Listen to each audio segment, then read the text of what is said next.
Bom estar aqui com vocês.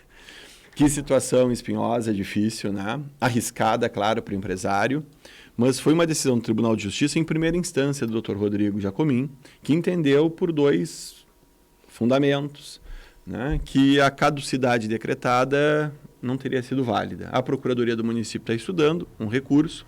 Eles já esperavam essa decisão de primeira instância, porque o juiz, ao se manifestar na liminar, já tinha concedido a liminar, que foi revertida no tribunal em Curitiba.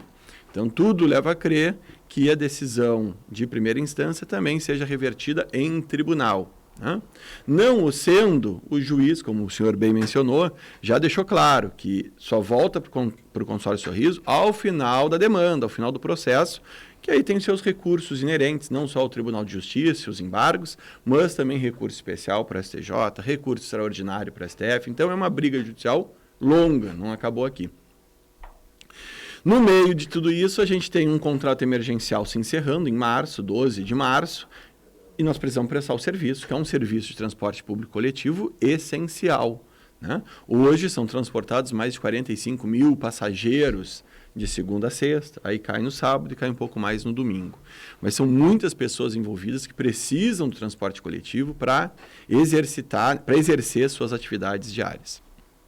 Então, a Secretaria Extraordinária foi criada pelo prefeito Chico Brasileiro, né, para não discutir com o Fostrans a questão da competência jurídica.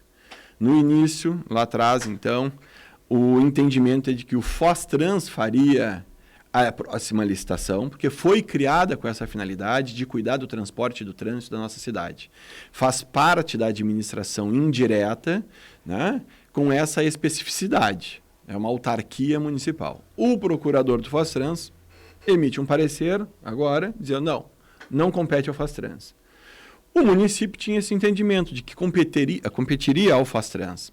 Então, os procuradores do município, entendendo, olha, não compete a nós porque existe Fostrans. Fostrans dizendo, não compete a nós. Criou-se um conflito de competência negativo. O prefeito, para não, até mudar a lei, até aprovar uma lei, resolveu criar a Secretaria Extraordinária para cuidar única e exclusivamente da próxima licitação. Desse próximo contrato de transporte coletivo. Não pode ser prorrogado o contrato emergencial, mas pode-se fazer uma outra licitação emergencial. Não pode simplesmente prorrogar. Essa empresa que está aí, se ela não for declarada inidônea, ela até poderia participar da nova licitação. Difícil, né? Nós termos um empresário com 100 ônibus disponíveis para da noite para o dia prestar um serviço em Foz do Iguaçu, com o risco que o senhor bem mencionou. Mas tem vários empresários já procurando, interessados na Praça de Foz do Iguaçu. Nós estamos falando aí, anterior à pandemia, mais de 65 mil usuários. Isso dá uma receita para a empresa muito boa, claro, desde que o retorno do investimento seja alcançado num contrato de longo prazo. Então, não pode ser um contrato de 1 ano. Uma coisa que foi já talvez pacificada entre o município de Foz do Iguaçu, Fostrans e também Câmara Municipal, é que haverá necessidade, sim, do município, do poder público, através do orçamento, subsidiar parte dessa despesa, como tem sido feita hoje. Os municípios, todos os prestadores de serviço de transporte coletivo urbano, concessionárias desse serviço, no Brasil todo, têm recebido subsídio. Semana passada teve um evento de transporte coletivo no Hotel Mabu, né? Estavam os secretários de vários municípios brasileiros, do Rio, Espírito Santo, São Paulo, Paraná, a maioria, né? E eles falando que o transporte entra em colapso se não houver dinheiro público para subsidiar as despesas necessárias, que são duas. Salário, né? Claro, salário, diesel, que subiu nesse último ano quase 60%, então tem uma variação. E essa variação, se for colocado só na tarifa, o usuário não paga. Né? Acaba sendo mais de R$6 a tarifa. Então é muito caro para manter o sistema. E por que é caro? Porque existem linhas em Foz do Iguaçu que precisam atender as pessoas, mas não se pagam. Existem linhas em Foz do Iguaçu, em média, são 35 quilômetros cada linha, que não chega a ter 25 passageiros. Mas são 25 cidadãos que precisam do transporte coletivo. Então, uma linha superavitária tem que compensar uma linha deficitária. E é aí que está a dificuldade, né? Em montar o máximo de linhas possível para atender o máximo de pessoas possíveis com o menor custo. Também para o cidadão e também diretamente para o cidadão quando o poder público subsidia. Porque o dinheiro público vem dos impostos de todos nós. Né? Então, quanto maior o subsídio, mais imposto está sendo, né, redirecionado para essa despesa que é necessária. Então, como fechar essa conta? Né? Nós temos que fazer uma licitação transparente, que tenha o maior número de empresas concorrendo para se conseguir o menor valor pago. Né? Então, esse valor que está sendo pago hoje para a empresa, pelo quilômetro rodado, acaba não gerando nenhum risco para ela, porque ela sabe se ela rodar, ela vai ganhar da prefeitura, uma parte da tarifa e o complementarmente da prefeitura. Nós já sabemos que existem outras cidades que fizeram licitação agora e está o valor menor. Então, esses empresários que nós estamos buscando para virem investir em Foz do Iguaçu, continuam gerando o mesmo número de empregos, mas que tem um custo mais barato e que a população pague menos por isso. Ô Nélio, 11h47, Rádio Cultura de Foz do Iguaçu, programa Contraponto, conversando aqui com o Dr. Fernando Baraniche, que é secretário extraordinário do Transporte Coletivo Urbano. Vamos lá, você logo no que foi nomeado e estava por assumir essa secretaria, se manifestou aqui no Contraponto dizendo que a ideia era de fazer um contrato, vamos chamar assim de emergencial, né, de 5 anos. Agora se discute por 1 ano, prorrogável por mais 1. Dentro dessa exiguidade de tempo, nós estamos em novembro, metade de março vence o que está aí como contrato emergencial. O que é que vocês estão estudando? Qual é a proposta que está na mesa?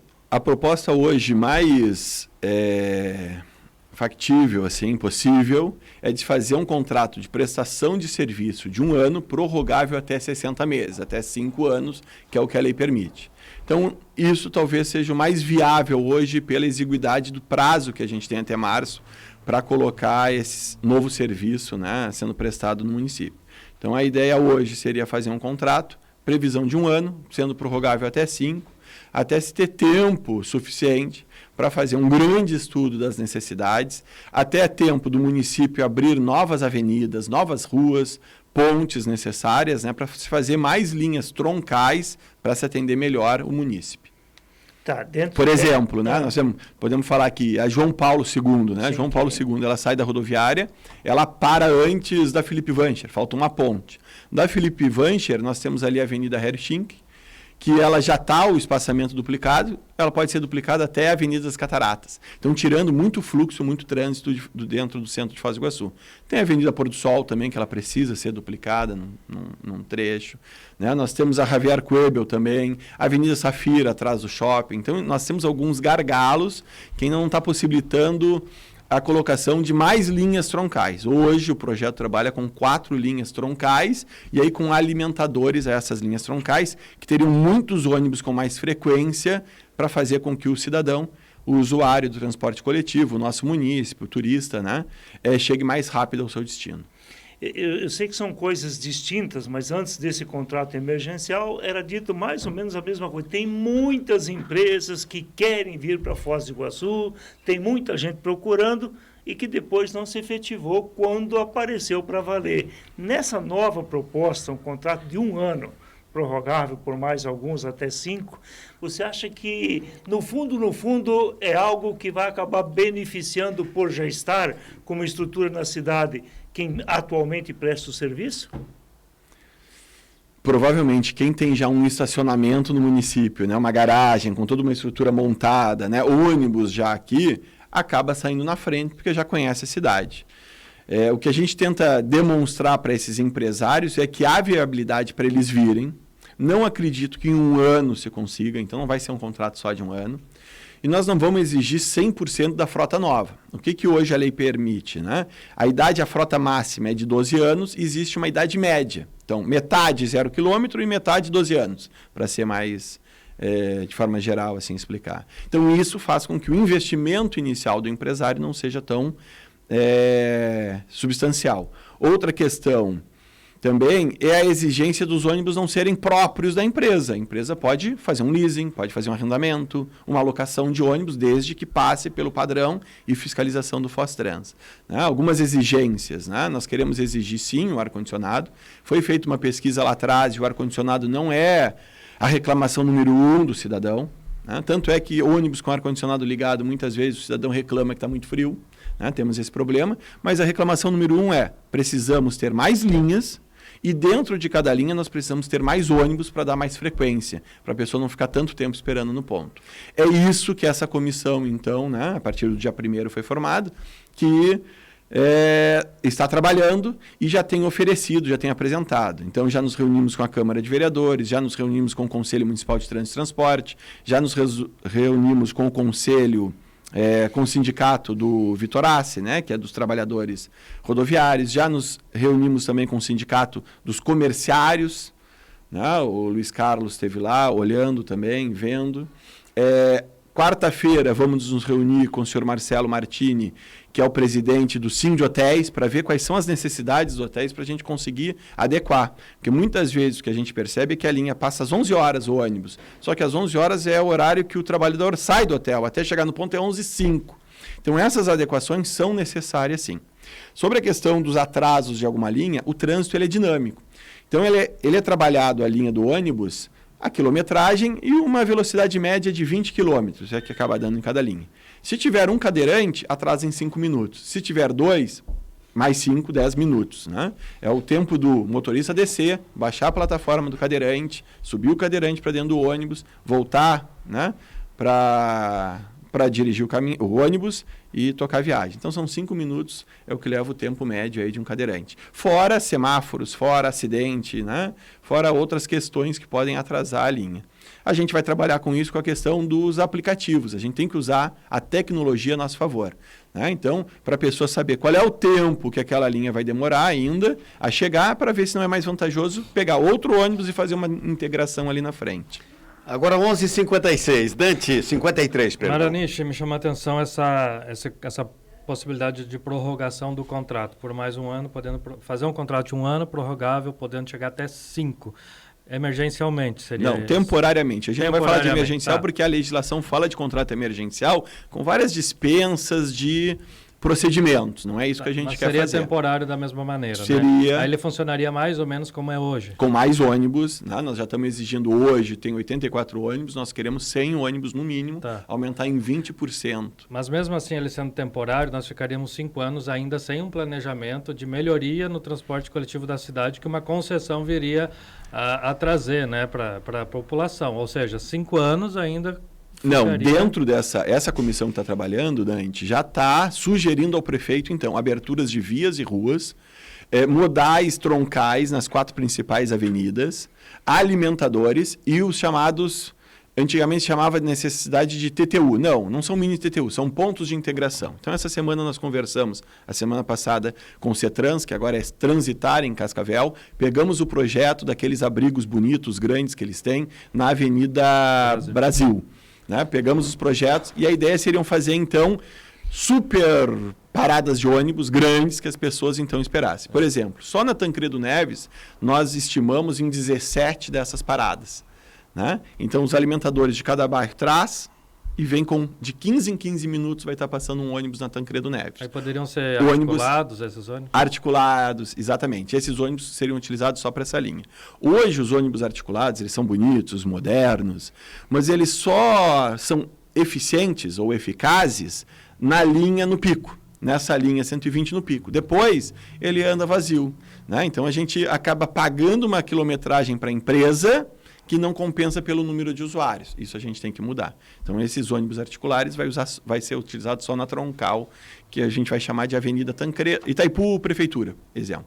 Tá, me diz uma coisa, Fernando, em relação ao número de ônibus, eu ouvi o seguinte, que você com 65 a 70 mil passageiros mês, você precisa em torno de 120 ônibus. 134 nós tínhamos antes da pandemia, rodando. Efetivamente. Rodando efetivamente. Eu estou fazendo uma conta aqui de padeiro, você exigiria 60 novos ônibus no mínimo para quem viesse operar. Sim. Tá. 60 novos ônibus, se eu tiver com aquele desconto, custa em torno de uns 700 mil reais cada ônibus, 6 vezes 7, 42, eu estou correto? 42 milhões de reais só nos novos. Só nos, aproximadamente. Custa talvez um pouco mais, um pouco menos. e tal. É que eu fico olhando esses investimentos assim, sem contar os outros de até 12 anos, para ter uma média de 6, né? Que você falou. Então, realmente, quando a gente fala de 60, 70 milhões de investimento, não é uma bobagem, né? Para uma empresa vir aqui. Para mim é, o doutor Nelson. Não, pra ele, não. Eu digo, Mas é não é uma investimento. bobagem o que nós estamos dizendo. Claro, né? não é não, doutor Nelson. É Brincadeiras. isso mesmo, né? É isso mesmo. Então, o faturamento hoje do transporte coletivo beira em torno de 5 milhões mês. Né? Então, no ano são 60 milhões. Claro que isso não é o lucro da empresa. Né? Tem muito gasto com diesel, com trabalhador, com manutenção, com peça, com desgaste, depreciação dos bens, né? Que são aproveitados. Mas é viável economicamente. Né? E isso é um começo. Nós queremos fazer por 5 anos. Essa empresa que estiver aqui vai participar da licitação de 25, depois que for feita. Né? Então já vai sair na frente, como bem o Nélio salientou. Uma das receitas, vocês estão falando da prainha e me lembrou, né? Uma das receitas que a gente precisa aproveitar mais, em várias áreas, inclusive no transporte coletivo, para custear esse subsídio, é a publicidade. A publicidade dentro e fora do ônibus, a publicidade na parada de ônibus, que não é feita, a publicidade nos toponímicos, que são as plaquinhas com o nome de rua, né, que nós não temos, a publicidade em totens, nós vamos para cidades, né, se viaja pelo mundo, se vê nos filmes, né, e a gente vê aquelas publicidades. Hoje, Foz do Iguaçu ainda não tem isso. Então, a gente está propondo também essa comissão, é ter receitas acessórias para subsidiar o transporte coletivo de Foz do Iguaçu. A ideia de remuneração nesse novo contrato seria por quilômetro rodado também? Também, Nélio. Também. Então, existe uma tarifa que nós vamos fixar, né? Vamos lá dizer, vamos manter os 4,50 e nós vamos pagar X quilômetros rodados. Se a tarifa pagar, ótimo, o poder público não coloca mais dinheiro. Se a receita da tarifa não alcançar essa despesa por quilômetro rodado, aí o município tem que subsidiar. Só que, para isso, a gente precisa ter, o poder público, o controle de quanto realmente é vendido de bilhete. Porque já foram descobertas alguns indícios de irregularidades, né, de que nem toda a receita do Vale Transporte vendido estava sendo comunicado à prefeitura. Então, o subsídio estava sendo um pouquinho maior do que o devido. Né? Então, a bilhetagem passando a ser nossa, quem vai receber o dinheiro é o poder público, né? Seja a meia passagem ou a passagem inteira, de quem compra antecipado ou de quem compra no dinheiro. Esse controle, o sistema de bilhetagem eletrônico, chamado SBE, os municípios que estavam nesse evento sugeriram isso, né? Tem que ser do poder público para não haver risco de fraude. O controle de caixa seria integralmente da prefeitura? Isso, exatamente isso. Controle de caixa ser da prefeitura. Ué, paga, tem que controlar a gaita, não tem outro, entendeu? Mas não é assim hoje.